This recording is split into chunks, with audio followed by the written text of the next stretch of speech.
আসসালামু আলাইকুম শিক্ষার্থীরা, আশা করি সবাই অনেক ভালো আছো। পঞ্চম শ্রেণীর আরও একটি নতুন গণিত ক্লাসে সবাইকে স্বাগতম। আজকের ক্লাসে আমরা পঞ্চম শ্রেণীর প্রাথমিক গণিত বইয়ের পৃষ্ঠা নং 4 এর 3 নং অঙ্কগুলো সমাধান করব। 3 নংয়ে পাশাপাশি গুণ করে লেখা আছে।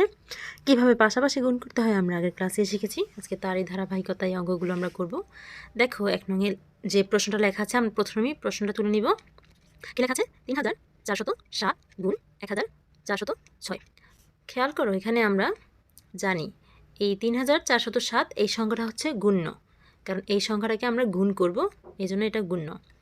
আর এই 1406 এটা হচ্ছে গুণক, কারণ এই সংখ্যাটা দিয়ে আমরা গুণ করব, এটা হচ্ছে গুণক। তো আমরা চাইলে এটাকেও ভেঙে লিখতে পারি, সেই ভাঙা সংখ্যাগুলোকে এটা দিয়ে গুণ করব, এভাবে করতে পারি। অথবা এটা হচ্ছে গুণক, গুণককেও আমরা ভেঙে লিখতে পারি। তো তোমাদের সুবিধা মতো তোমরা যেটা সুবিধা সেটা করতে পারো। আমরা এই দুটো নিয়মে আগের ক্লাসে শিখেছি। আমরা আজকের ক্লাসে এই গুণককে ভাঙবো, ঠিক আছে? এই 1406 এটা হচ্ছে গুণক, এটাকে ভেঙে লিখব। তাহলে 3407 এই সংখ্যাটা যেইভাবে আছে সেভাবে আমরা লিখবো, এটাকে কোনো পরিবর্তন করব না। আমরা পরিবর্তন করব এই সংখ্যাটাকে। এই 1406 এই সংখ্যাটার যে অঙ্কগুলো আছে, কটা অঙ্ক আছে? এই 6 একটা অঙ্ক, 0 একটা অঙ্ক, 4 একটা অঙ্ক, 1 একটা অঙ্ক। এই অঙ্কগুলোর স্থানীয় মান আমরা লিখব। 1 এর স্থানীয় মান হচ্ছে কি? এটা হাজারের ঘরে আছে, তাহলে এটার স্থানীয় মান হচ্ছে 1000। তাহলে আমরা এটার কি লিখব? আমরা লিখব এই 1 এর স্থানীয় মান 1000 লিখব। 1000, তারপর একটা যোগ চিহ্ন দিব। এই 4 এর স্থানীয় মান হচ্ছে 400, যেহেতু এটা কি শতকের ঘরে আছে, তাহলে এটা কি স্থানীয় মান হচ্ছে 400। তারপর একটা যোগ চিহ্ন দিব। তারপরে 0 এর স্থানীয় মান, যেহেতু এটা 0 স্থানীয় মান 0ই, তাহলে 0 লেখার দরকার নেই, কারণ যে কোনো সংখ্যার সাথে কি 0 যোগ করলে 0ই হয়, তাই 0 লেখার দরকার নেই। এই 6 এর স্থানীয় মান, যেহেতু এটা এককের ঘরে আছে, তাহলে এটার স্থানীয় মান হচ্ছে 6। এই যে আমরা এই কাজটা করলাম। এখানে আমরা কি করেছি তোমরা কি বুঝতে পেরেছো? আমরা এখানে শুধুমাত্র এই যে এইখানে যে সংখ্যাটা আছে, এই সংখ্যাটাকেই আমরা এইখানে লিখেছি। শুধু কিভাবে লিখেছি? স্থানীয় মানে ভেঙে ভেঙে সংখ্যাটাকে আমি সহজ সংখ্যায় পরিণত করেছি, যাতে এই সংখ্যাগুলো দিয়ে আমরা পরবর্তীতে গুণ করতে পারি সহজেই। এরপর আমরা এই সংখ্যাটাকে এই প্রত্যেকটা সংখ্যা দিয়ে গুণ করব, ঠিক আছে? এই সংখ্যাটাকে একবার 1000 দিয়ে গুণ করব, একবার এই সংখ্যাটাকে একবার 400 দিয়ে গুণ করব, এই সংখ্যাটাকে একবার আমরা 6 দিয়ে গুণ করব, 3বার এই সংখ্যাটাকে গুণ করব, ঠিক আছে? তাহলে এখন আমরা লিখব, কি লিখব?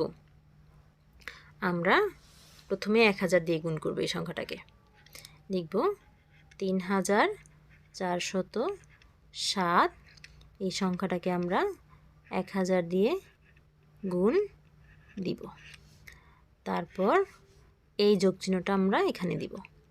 তারপর এবার 3407 এই সংখ্যাটাকে এবার আমরা 400 দিয়ে গুণ করব, 400। এর পরের বার আমরা কি করব? 6 দিয়ে গুণ করব। এই যোগ চিহ্নটা দিব, অবশ্যই যোগ চিহ্নগুলো দিতে হবে।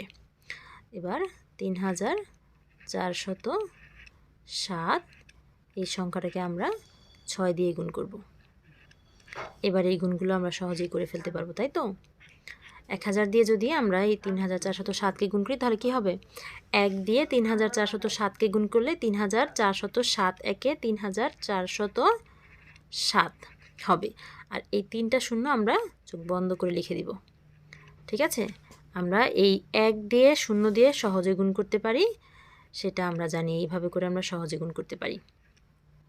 গেল একটা। তারপরে এই যে যোগ চিহ্নটা এখানে আমরা দিব। এবার এই 400 দিয়ে গুণ করব। 400-এর মধ্যে 0 আছে 2টা, এটা আমরা প্রথমে লিখে দেব 1টা 2টা। এবার 4 দিয়ে যদি গুণ করি, 4 দিয়ে 7কে, 4 7 28, 28-এর 8 হাতে 2, 4 0 0 আর 2 যোগ করলে 2, 4 4 16 এর 6 হাতে 1, 3 4 12 আর 1 13। এরপরে এই যোগ চিহ্নটা আমরা এখানে দিব। এরপর আমরা 6 দিয়ে যদি গুণ করি, তাহলে 6 7 42, 42-এর 2 হাতে আছে 4, 6 0 0 আর 4 যোগ করলে 4, 4 6 24 এর 4 হাতে 2, 3 6 18 আর 2 20, 18 আর 2 হয় 20। এবার আমরা এই যে 3টা সংখ্যা পেলাম, এই সংখ্যা 3টা কিন্তু মাঝখানে যোগ আছে। এই সংখ্যা 3টার মাঝখানে কি আছে? যোগ আছে। আমরা এই সংখ্যা 3টা যোগ করলেই কিন্তু আমরা গুণফলটা পেয়ে যাব, তাই না? যোগ চিহ্ন হবে। ঠিক আছে, এখন আমরা যোগ করে ফেলি। এই 3টা সংখ্যা যদি আমরা যোগ করি তাহলে আমরা যোগফল পাবো কি? এই 3টা সংখ্যা আমরা যোগ করলে এই সংখ্যাটা পাবো। ঠিক আছে, আমরা কি পাবো? আমরা পাবো 47,90,242। 2 নং এর প্রশ্নটা আমরা প্রথমে তুলে নিব। 2 নং কি আছে দেখো তো? 2 নং আছে 3,356 গুণ 2,247। তো আমরা কি করব? 3,356 এই সংখ্যাটা যেইভাবে আছে সেভাবে রাখলাম। এখন আমরা এই সংখ্যাটাকে ভেঙে লিখব। এখানে এই 2 এর স্থানীয় মান হচ্ছে 2000। তাহলে এই 2 এর স্থানীয় মান আমরা লিখে ফেললাম 2000। তারপর একটা যোগ চিহ্ন দিব। এই 2 এর স্থানীয় মান হচ্ছে 200। এটা যেহেতু শতকের ঘরে আছে তাহলে এর স্থানীয় মান হচ্ছে 200। তারপরে আছে কি 4, এই 4 এর স্থানীয় মান হচ্ছে 40। দশকের ঘরে আছে তাহলে 4 দশক 40। তারপর এই 7 এর স্থানীয় মান হচ্ছে, যেহেতু এককের ঘরে আছে তাহলে 7 একক মানে হচ্ছে 7। এবার আমরা কি করব? আমরা এই সংখ্যাটাকে এই প্রত্যেকটা সংখ্যা দিয়ে গুণ করব। প্রথমে 2000 দিয়ে এই সংখ্যাটা গুণ করব, তারপর 200 দিয়ে এই সংখ্যাটা গুণ করব, তারপর 40 দিয়ে এই সংখ্যাটা গুণ করব, তারপর 7 দিয়ে এই সংখ্যাটা গুণ করব। ঠিক আছে, তাহলে 3,356 এটাকে আমরা প্রথমে গুণ করব এই 2000 দিয়ে, 2000 দিয়ে। ঠিক আছে, তারপর এই যোগ চিহ্নটা এখানে দিব। তারপর 3,356 এই সংখ্যাটাকে আমরা এই 200 দিয়ে গুণ করব, 200 দিয়ে গুণ করব। তারপর এই যোগ চিহ্নটা আমরা এইখানে লিখব। তারপর এই সংখ্যাটাকে আমরা 40 দিয়ে গুণ করব। 3,356কে এবার আমরা কি দিয়ে গুণ করব? 40 দিয়ে, 40। তারপর এই যোগ চিহ্নটা আমরা এইখানে লিখব। এবার 3,356কে আমরা 3,356কে এবার গুণ করব কি দিয়ে? এই 7 দিয়ে, এই 7 দিয়ে গুণ করব। এবার এই গুণগুলো আমরা করে ফেলতে পারবো মুখে মুখেই, তাই না? 2000 দিয়ে যদি গুণ করি তাহলে এই 2000-এর মধ্যে শূন্য আছে 3টা। এই 3টা শূন্য আমরা আগেই লিখে ফেলবো, 1 2 3টা।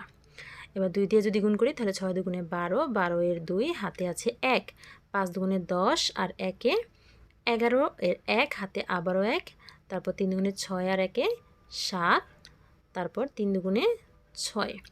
এই যোগ চিহ্নটা আমরা এইখানে লিখলাম। এবার 200 দিয়ে গুণ করলে 200-এর মধ্যে শূন্য আছে 2টা, এই 2টা শূন্য লিখে দিলাম।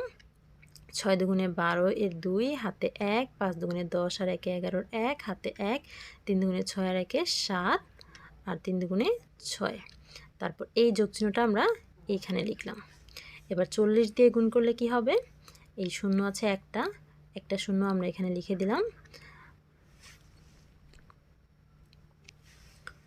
এই নিচে লিখলে সুবিধা হয়, একটা শূন্য আমরা এখানে লিখে দিলাম।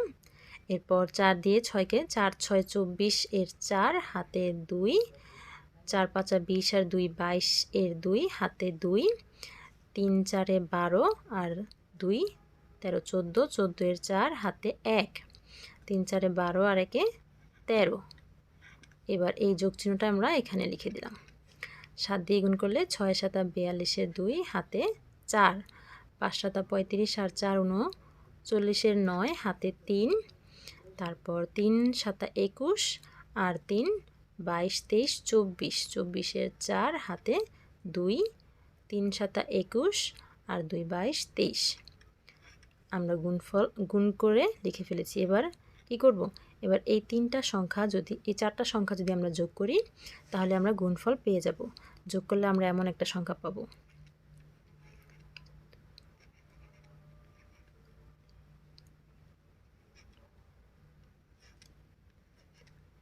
এই যে 75,40,932 পাবো এই 4টা সংখ্যা যোগ করে।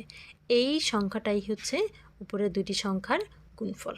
ঠিক আছে, আমরা 2 নং করে ফেলেছি। বাকি অঙ্কগুলো পরের ক্লাসে দেওয়া হয়েছে, সেই অঙ্কগুলোর সমাধান পেতে পরের ক্লাসটি দেখো। আল্লাহ হাফেজ।